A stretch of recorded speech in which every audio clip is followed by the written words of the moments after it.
Want to know what a real man would tell their lady about love and life? You're in the right place. This is Hello Ladies with Rom Wills. Rom Wills is a speaker and author of several books on relationships. Grab some wine, sit back, and enjoy. Hello ladies, welcome to my spot. Window dressing part 2. Now, y'all have had a couple days to ponder the previous excerpt that I read from Midnight: A Gangster Love Story. The reason why I love that quote, like I said, it's above my computer. I see it every day because I relate to that character. Now, the character was a very serious person, but you know, he wasn't life of the party. He was about his work, business, and stuff. Kind of like me, right?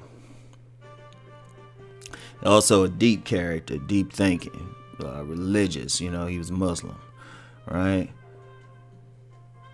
And it's interesting. I remember I shared that excerpt on Facebook one time, right? And this woman read it, and she was like, "I didn't know your eyes were jet black."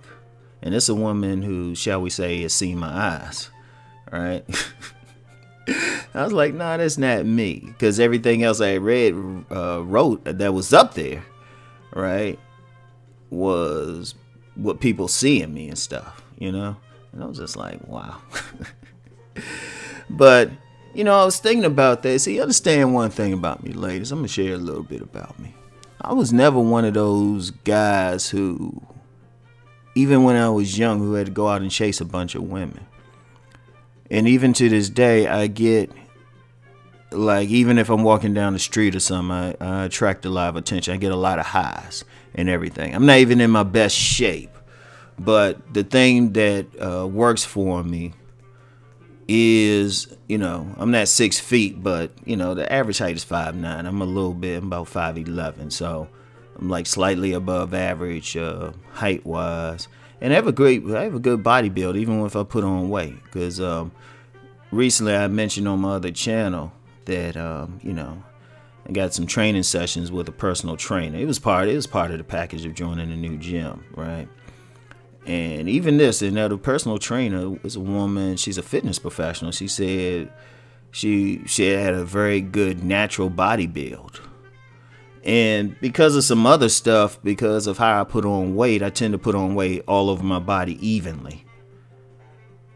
Right? So it's like I could put on a bunch of weight, but my body proportions stay the same.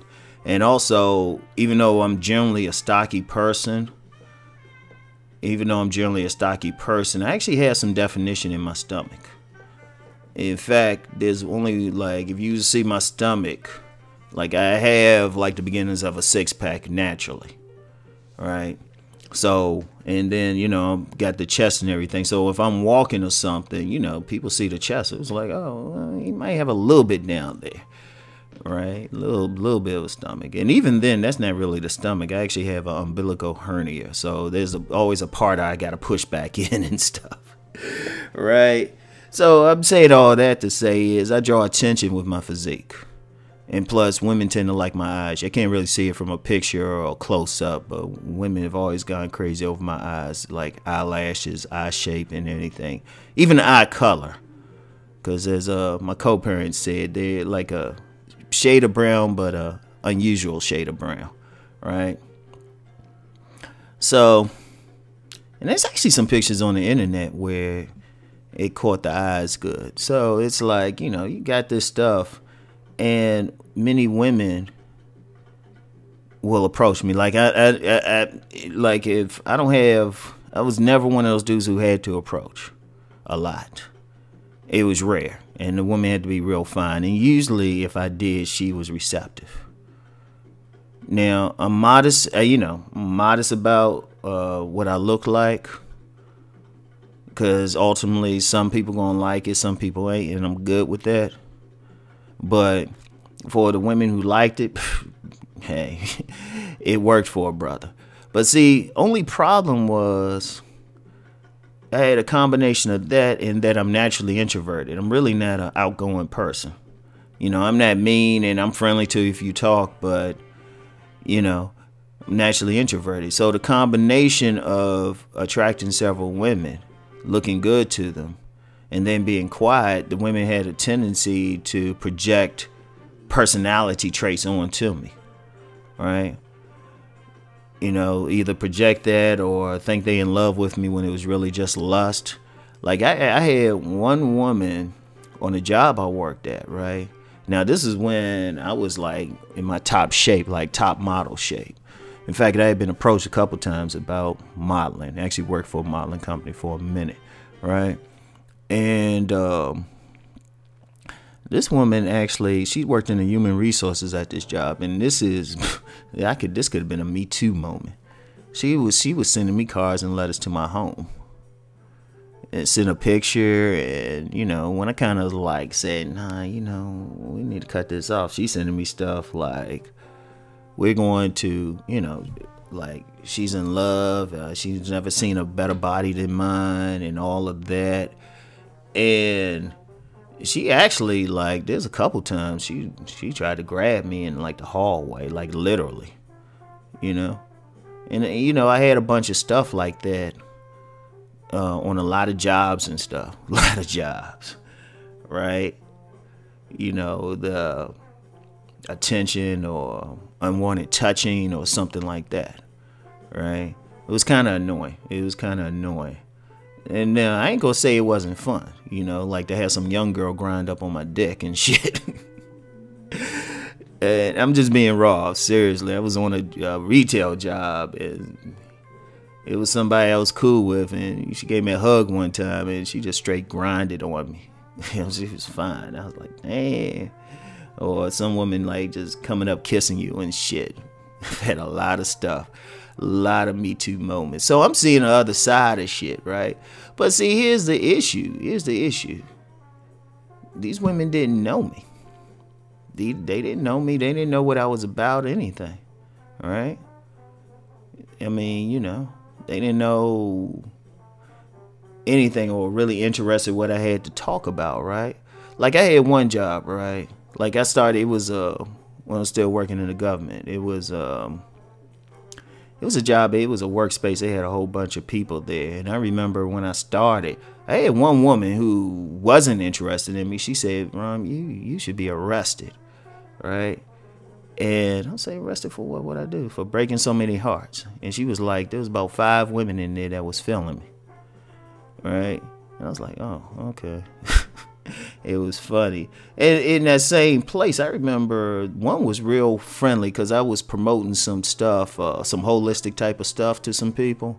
You know, some of the like, you know, like some of the, for people who follow me, some of the Master Yao stuff. This is around when I first met him, so I was promoting that to people. And I remember a woman actually showed some interest in it, and I was like, oh, okay, let me. You know, we went to lunch to talk about some stuff, and then I realized I was like, she didn't give a shit about this stuff. All she cared about was just being able to say, oh yeah, I went out to lunch with Rom. I mean, that's how it was. I had to like start watching myself on the job because I actually had trouble, not from women, but from like male supervisors and stuff, jealous people. Seriously. It was, yeah. I seen the other side of shit. It's an interesting perspective. But it still came down to, all right, these women like my outer shell, but they don't know anything about me. I mean, I had women ready to invite me over. Like women you just meet, they ready to invite you over their place. I'm like, you don't know me. You don't know me. It's like, you know, I could be a serial killer. In fact, it got to the point I would tell women, say, hold up. You just met me. Why don't we take a month and so you can just make up in your mind that I'm not crazy. And they get mad at me for not wanting to do something right away. Like sex right away. Like it was getting crazy. You know, and women with boyfriends or even husbands like handing me their phone numbers and shit on the street. It was crazy. And you know, I ain't gonna lie. Took advantage of some stuff. I ain't gonna lie. Right? It was kind of like that character Lawrence on Insecure, because I related totally to how these women were throwing themselves. I related totally. Because I said, and to me, I thought that was a normal thing. Until I was probably in my 30s before I realized all men didn't have it like that. It's no joke.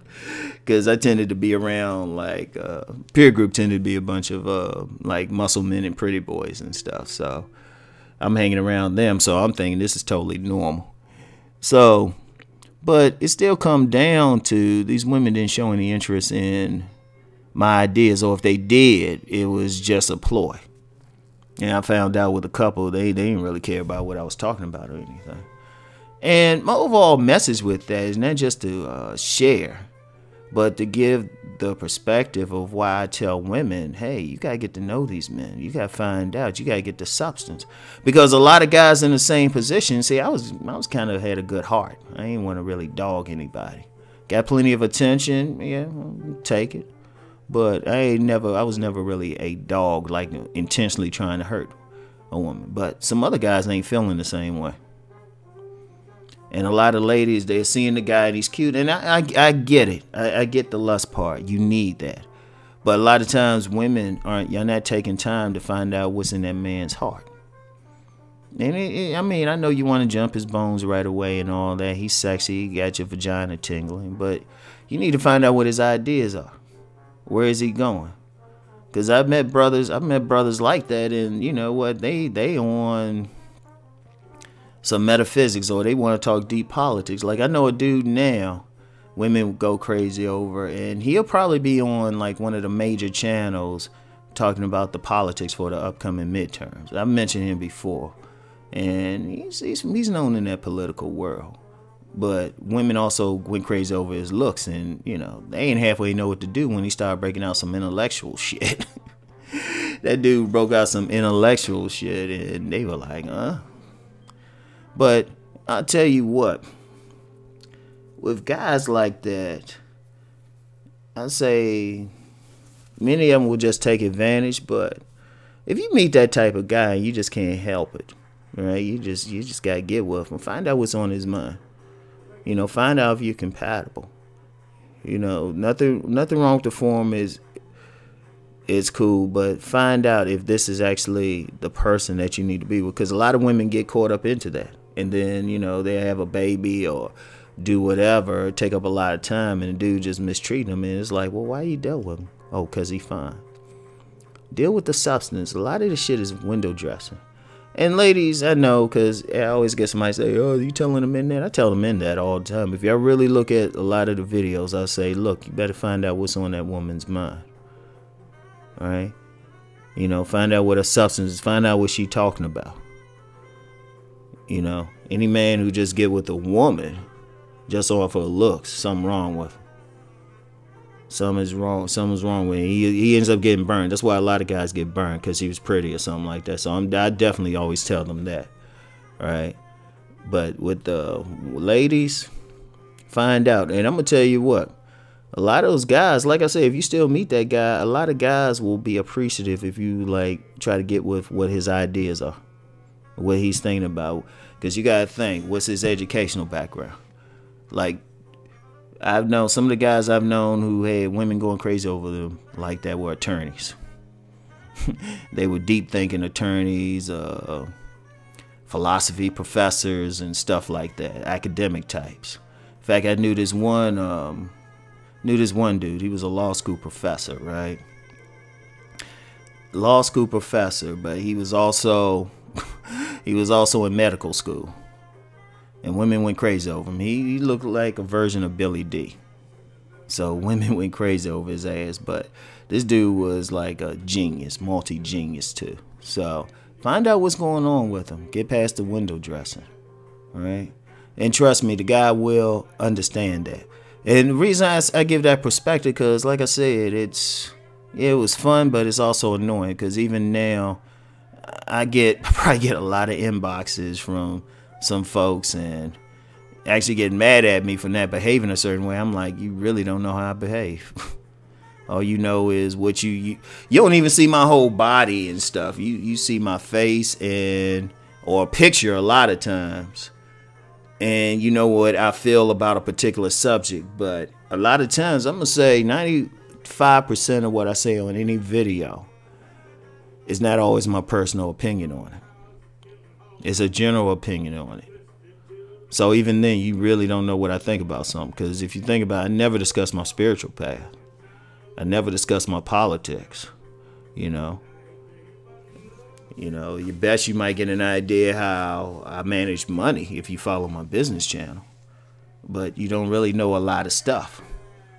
And a lot of people assume they'll take like what I say and say, oh, well, he talked about this. This is what he meant. It's like, no, I don't have any. I got maybe a few videos where I talk about my direct experiences about stuff.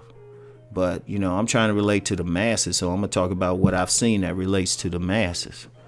All right.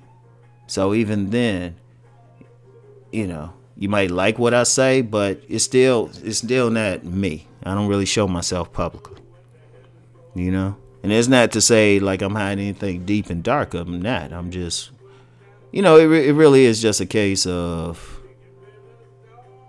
it's kind of irrelevant. I'm commenting on like general shit that's happening to most people. And, like even my personal relationship experience in dealing with different women is different from probably 95% of the population. Because you got guys they don't have any concept of being approached by a woman, or having women drive up to them in parking lots handing them phone numbers, or, being sexually harassed by women. So, but, and that's all I got to say for today. Thanks for indulging me. Thanks for listening. And, like I tell the fellas, think on this. Peace and blessings.